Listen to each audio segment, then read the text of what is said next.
Alors, les équations du type AX égale B. Je vous ai mis un premier exemple avec 3x égale 12.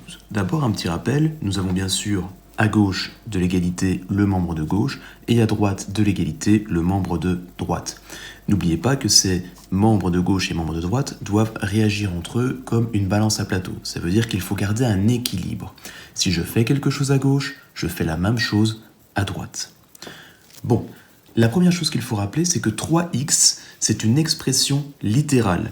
Une expression littérale, c'est un produit entre un coefficient et, dans ce cas-ci, la lettre qui est notre inconnue. Donc, n'oubliez pas qu'ici, c'est bien un fois qui se cache entre les deux. Si je fais ceci, comme à l'école primaire, vous avez déjà vu, 3 fois quelque chose égale 12. Vous deviez simplement compléter le quelque chose. Ce quelque chose, c'est évidemment 4. Ça veut dire qu'ici, je sais déjà que ma réponse pour x, c'est 4. Mais on verra tout de suite comment résoudre ça officiellement. Pour l'instant, on cherche surtout à comprendre comment ça marche. J'ai x. Qu'est-ce que je fais à x? Je le multiplie par 3. C'est vrai, comme ça j'obtiens bien le 3x qui est ici.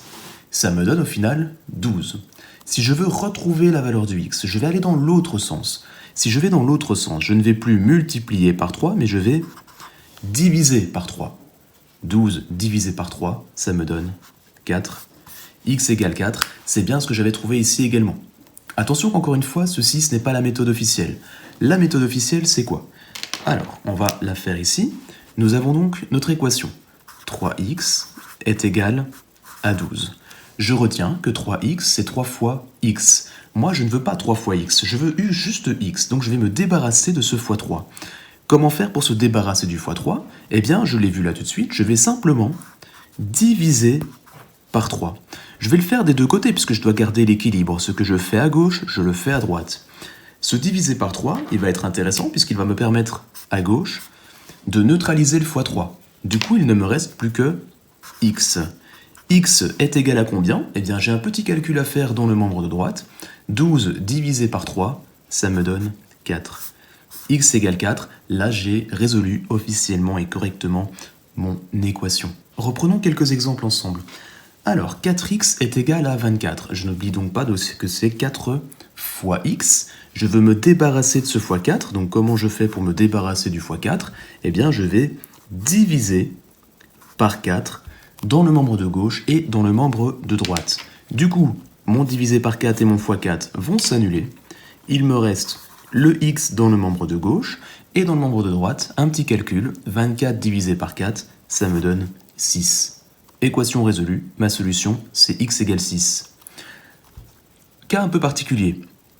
Cette fois-ci, ce n'est plus un fois, mais c'est un divisé. On a x divisé par 3. Eh bien, si je veux annuler un divisé par 3, je vais simplement aller dans l'autre sens. Et si je vais dans l'autre sens, je ne vais plus diviser, bien sûr, par 3, mais je vais multiplier par 3. Si je multiplie par 3 dans le membre de gauche et dans le membre de droite, eh bien dans le membre de gauche, le multiplier par 3 et le diviser par 3 vont s'annuler.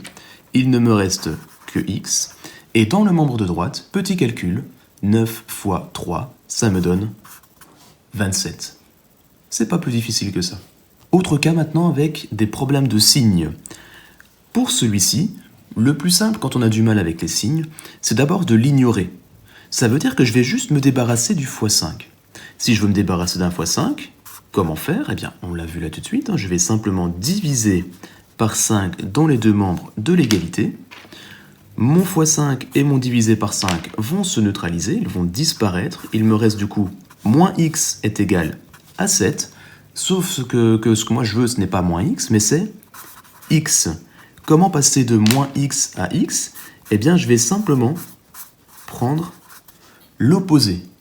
Si je prends l'opposé à gauche, je vais prendre également l'opposé à droite. L'opposé de 7, c'est bien sûr moins 7. Voilà, pas plus difficile que ça. Pour le suivant, même chose. Donc, j'ai un divisé par 7 qui m'embête. Je vais multiplier par 7 dans le membre de gauche et dans le membre de droite. Il va donc se neutraliser. Ils vont donc se neutraliser dans le membre de gauche. Ça me donne moins x est égal à 2 fois 7, 14. Je ne veux pas moins x, je veux x. Je vais donc prendre l'opposé à gauche et à droite. Moins x s'est transformé en x, 14 va se transformer en moins 14. Et c'est terminé.